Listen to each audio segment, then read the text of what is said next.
Yan, so nagpapatuloy tayo ngayon din sa episode ng asynchronous session sa malalaan sa FB at YouTube. So sa ikatlong tanong, Eri yun na idinulog sa atin ni alias Rhea. Okay? So Eri, given yung y equals sa tangent x, hanapin daw natin yung dy over dx, yung derivative ng y with respect to x, gamit yung delta method. Okay?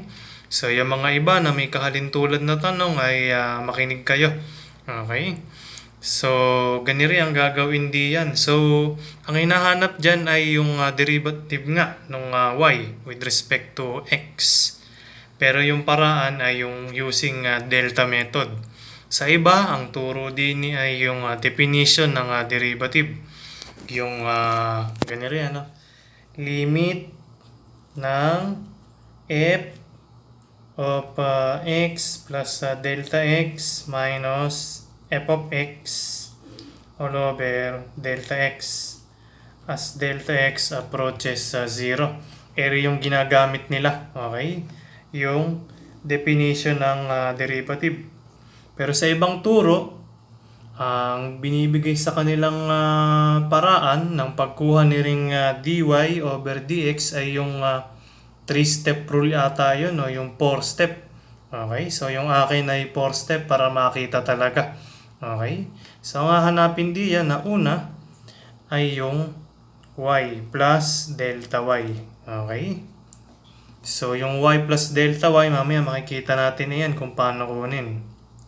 Ang gagawin lang diyan, yung mga x na nandoon sa iyong function ay papalitan mo ng x plus delta x. Ibig sabihin, yung y plus delta y o yung dependent variable plus delta dependent variable ay equal doon sa function ng x o yung independent variable o yung function ng independent variable plus yung delta ng independent variable. So, gayon lang yun.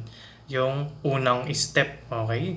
So, ang sunod na hanapin mo diyan ay yung delta y. Okay? So, yung delta y diyan ay yung equal yun sa nakuha mo sa una. Yung y plus delta y area minus yung given na y. Ito.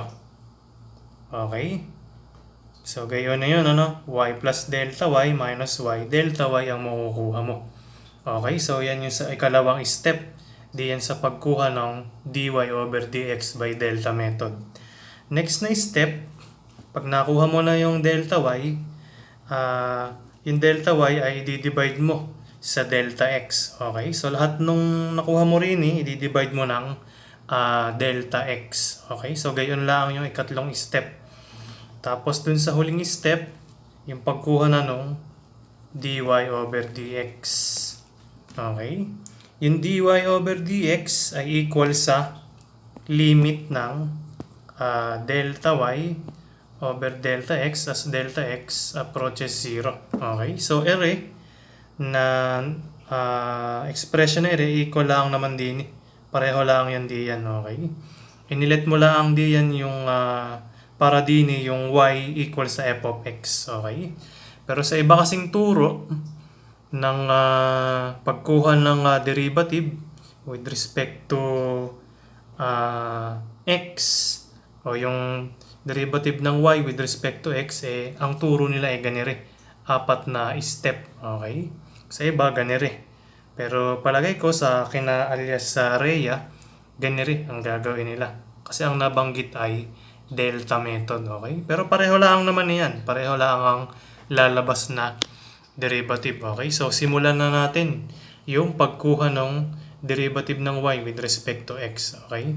So, yung unang step, yun nga, meron tayong y equals sa tangent x. Ang y plus delta y equal yun sa, yun nga, yung function, yung x, papalitan mo lang ng x plus delta x. Okay? Kung meron ka rining tangent x, ang magiging y plus delta y ay tangent ng x plus delta x. Okay? So, yun na yun, yung unang step. Pinalitan mo lang yung x sa iyong function ng x plus delta x. Tangent x, tangent ng quantity x plus delta x. Okay? So, ganyan yung sa unang step. Then naman sa ikalawa, sabi nga rin kukunin yung delta y. Okay? Ang delta y ay yung y plus delta y minus y. Okay? So, ering nakuha mo, yung tangent x, tangent quantity x plus delta x, ima-minus mo ron sa given na y. Ang y mo ay, ayun nga, tangent x. Okay? So, yun ay minus tangent x. Yan. Okay? So, isimplify natin iyan. Okay? Alam natin sa mga trigo identities natin na area ay equal sa ganire. Tangent x plus tangent delta x all over 1 minus tangent x tangent delta x. Okay? Kung area yung u at area naman yung b, ang expression na area, yung tangent ng u plus b ay equal sa tangent u plus tangent b minus all over 1 minus tangent u tangent b. Okay? Tan 1 tan. Okay? So, yan yung identity. Sum identity para sa tangent. Kung maalala ninyo sa trigo. Okay? Gagamitin niya natin dini. Okay? Tapos, minus tangent x. Okay? So, ang ginagawa natin dini ay isinisimplify natin yung nakuha nating delta y. Okay? Next ay kunin yung LCD. So, area yung LCD. Pagsamahin natin ring dalawa. So, meron tayo rin na LCD. Yung common na denominator nila na 1 minus tangent x tangent delta x. Okay? Tapos yung numerator ay kopyahin lang natin iyon. Tangent x plus tangent delta x minus tangent x naka-times doon sa denominator. Okay? Tangent x, tangent delta x. Yan. Okay? So, area ay tangent x plus tangent delta x. Area yun. Minus, ito, tangent x naka-times doon sa LCD. Okay? Kasi pinagsama natin ire. So, ang bagong numerator ng pinag-isang fraction ay tangent x plus tangent delta x minus tangent x naka-times sa quantity na LCD. Yung LCD na andini, okay? 1 minus tangent x tangent delta x yan, okay? 1 minus tangent x tangent delta x, okay? So, tayo ay mag-simplify pa rin okay? So, meron tayong tangent x plus tangent delta x minus tangent x. So, area ay i-multiply natin din okay? Distribute. So, tangent x, pag ito minultiply mo doon, meron kang minus minus plus tangent tangent. So, tangent square x. Kasi pareho silang tangent x. Okay? So, tangent squared x tapos tangent, dahil iba yung kanyang variable, area delta x So, stay lang nagayan yan. Area naman, pwede mo pag-isa. Pwede mong pag-isahin, okay? Tangent times tangent, tangent squared x. Same ang variable. Ito iba delta x ire. Okay? So, tangent squared x, tangent delta x yan. Okay? So, area yung numerator mo. Area plus area minus area plus area. Okay? All over 1 minus tangent x tangent delta x. Okay? So, kung napapansin nyo, yung numerator ay mayroong tangent x na negative. So, yan ay magiging 0. Okay? So, meron na lang tayong natitira rin na tangent delta x minus o plus area, ano, plus tangent squared x tangent delta x all over 1 minus tangent x tangent delta x. Ayan, ano, okay. So, yun yung ating delta y, okay. So, pwede pa natin siyang mapasimplify, okay. So, di ko na isusulat. So, ang ating delta y equal sa, area yung ating pinanggalingan, ano, delta y. Delta y, area, ano. Meron tayo rining common factor, tangent delta x at tangent delta x. Pareho silang merong gayon. So, palalabasin lang natin. So, meron tayong tangent delta x naka-times sa quantity 1 plus tangent squared x. Yan. So, yan. Kung napapansin nyo, area yung 1 plus tangent squared x. Lumabas yung tangent delta x. Tapos, copyhin lang natin yung denominator. So, meron tayo rin na 1 minus tangent x tangent delta x. Okay. So, alam natin, yung isa pang identity na magagamit natin din yung yun ulit. Isa sa mga fundamental identity, yung 1 plus tangent squared x. So, yan ay magiging secant squared x. Okay. Bakit naging gayon, ano? Alalahanin natin yung 8 fundamental identities. Okay, marami sila. Identities. Yung 1 plus tangent squared x ay magiging secant squared x. Okay. By Pythagorean identity ata. Ayun. Pythagorean identity. Yes, yung reciprocal, merong division yun eh. Tapos yung quotient, ganun din. So, Pythagorean identity rin. 1 plus tangent squared x equals sa secant squared x. Okay? So, yan yung nangyari sa ating delta y. Okay? So, ayan, ulitin nga natin. Y plus delta y, ayan. Tapos yung delta y ay gaya na nakuha. Okay? So, area na yung ating delta y. Next natin gagawin, ano pa ba ang ating pwedeng magawa rin eh. So, yan na yung ating delta y. Okay? So, para sa kasunod na part, yung ikatlong step ay delta y over delta x. So, ering buong iri ay i-divide lang natin ng delta x. Okay? So, meron kang tangent delta x. Copyin lang natin yun. Secant squared x all over 1 minus tangent x tangent delta x. Okay? Yun ay nakadivide. Yung buong yun nakadivide sa delta x. Okay? So, ganyan lang siya. Tapos, kung maalala nyo sa division ng fraction, pwede nating isulat rin na multiplication ng fraction. Area ay kukunan natin ng reciprocal. So, area ay magiging tangent delta x naka-times sa secant squared x all over 1 minus tangent x tangent delta x. Yan. Tapos naka-times sa, yun nga, reciprocal ni rin. Area yun. Okay? So, gayaan yung naging proseso.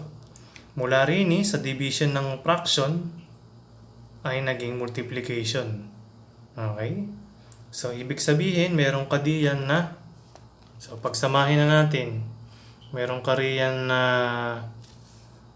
tangent delta x naka-times sa secant squared x all over, ano nga yun? Delta x naka-times sa 1 minus, area yun, ano? Pinagsama ko na. Delta x times 1 minus tangent x tangent delta x. Okay? So, yan yung naging itsura ng ating delta y over delta x. Okay? So, doon na tayo sa huling step. Ano? So, yung pagkuha ng dy over dx. Okay? dy over dx. Yun nga ay, tingnan natin din eh. dy over dx equal sa limit ng delta y over delta x as delta x approaches 0. So, yung limit, so, idiretso na natin yung delta y over delta x. Limit ng tangent delta x secant squared x all over delta x naka-times sa 1 minus tangent x tangent delta x. Yan. Yan yung buong delta y over delta x. Yung delta x approaches 0. Okay? So, kung mapapansin ninyo rin pag nagdirekta tayong substitution ng 0 sa delta x din so, area magiging 0. Tangent 0 ay 0. Okay? So, tapos may naka-times na tangent x. So, magiging 0 area, magiging 1. Okay? Area naman, magiging 0 over 0. Okay? So, iiwasan natin yun na magkaroon tayo ng 0 over 0. Magiging indeterminate to pag diniretso natin na substitution ng 0 dun sa mga delta x. Okay? So, ang gagawin natin diyan, paghiwa-hiwalayin ng pagkuha ng limit. So, ano bang ibig sabihin ko ng paghiwa-hiwalayin? So, ganire. Apply natin yung limit ng tangent x o tangent delta x. Okay? Yung limit ng product. Okay? Pwede nating isulat na papaganire. Yan. Pinagsama ko sa isang fraction. Tapos area naman pagsamahin natin. Yan. Times yan. Limit ng secant squared x all over 1 minus tangent x tangent delta x. Yan. Okay? So, kung mapapansin nyo rin pag ito, yung delta x ay naging 0, so area lang yung magiging 0. Ito as is pa rin. So, meron tayo rin secant squared x all over 1 minus tangent x times 0. At yun ay magiging secant squared x all over 1 minus 0. 1 minus 0 ay 1. Okay? Secant squared x divided by 1 magiging secant squared x lang Okay? So, area magiging secant squared x lang. Paano naman din Okay? So, meron tayo riyan na limit ng tangent delta x all over delta x as delta x approaches 0. So, ang gawin nyo diyan, apply nyo pa yung isang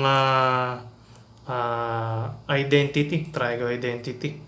Yung quotient, yung tangent, alam natin na yun ay sine over cosine. Okay? Yan. Sine over cosine. So, nilagay ko rin Okay? Sine ng delta x all over cosine ng delta x. Tapos yung cosine delta x may naka-times na delta x. Ito, pwede nyo pang paghiwalayin. Pero wag na nating gawin. Okay? So, meron tayo rin na sine delta x all over delta x. Alam natin sa isang theorem, sa limits ng trigo function na kapag meron kang sine delta x all over delta x at yung delta x mo o yung variable na yun approaching 0, area ay magiging 1 laang. Okay? So, ibig sabihin, yung limit magiging 1 laang. Pero ano ba ang limit ng cosine din kapag ang delta x ay papuntang 0? Magiging 1 laang ngayon, So, meron ka diyan na 1, tapos din ay 1.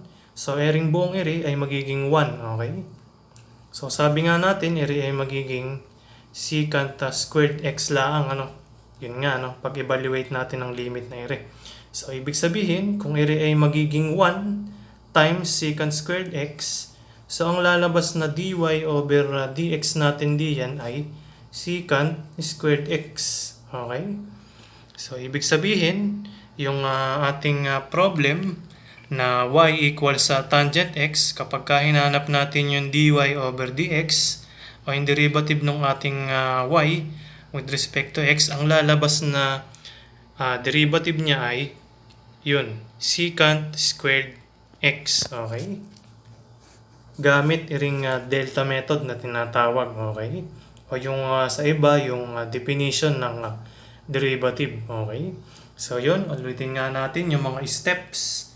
So yun, y plus delta y, kukunin natin yun. Ibig sabihin, yung ating mga x sa function, yung mga x na naandoon, ay papalitan ng x plus delta x. Area yun. Tapos, delta y. Okay? Yun ay yung nakuha natin sa 1 minus y. Okay? Y plus delta y minus y. So, area yun. Yan. So, depende sa function kung paano siya ma-simplify. Kung trigonometric, ganire. Kung algebraic, iba naman. Okay? May simple, meron ding mahirap. Okay? Ayan, so yan yung kanina. So, area yung sa delta y na nakuha natin, sinimplify natin. Okay? Tapos, area naman yung sa ikatlo. Delta y over delta x. So, lahat nung nakuha natin sa number 2, yan, ay i-divide lang natin ng delta x. Ayan, eto. Tapos, sinimplify lang natin siya at naging ganire. Okay? Tapos sa pinakahuli, dy over dx, yun yung limit noong 3. Nung nakuha natin sa 3. I-limit nung nasa 3 as delta x. Yung ating delta x ay papuntang o papalapit sa 0. Okay? So, yun yun, nakuha natin doon, kukuha na ng limit as delta x approaches 0. So, apply ka lang diyan ng mga appropriate na limit theorems. Okay? So, yun nga, gagamit ka rin ng isang theorem patungkol dun sa limit ng sine function. Okay? Yung sine x over x o sine t over t as t approaches 0. Okay? Kung ano mang variable yan, as yung variable approaches 0 ay magiging 1. Tapos, iri nga, pagka iri ay papuntang 0, yun ay papunta sa 1. Okay? Yung function mo ay magiging 1. Okay? Yun yung limit ng cosine. Okay? Tapos yun nga, naging secant squared x yung limit ni ring expression na Kaya meron tayong 1 times secant squared x equal din secant squared x. So, yun na nga yung nakuha natin dy over dx. Okay? So, kailangan nyo lang matutunan ring 4 na steps na para din sa mga ganiring problem. Yung find dy over dx, o dx over dt, o kung ano mang variable ang gamit ninyo, kung ano man ang independent at dependent by delta method. Alalahanin nyo lang yung 4 na steps. Okay? O i-apply nyo lang yung definition ng derivative kung ganiri ang turo sa inyo. Okay? So, gayaan lang para din sa number 3. Okay?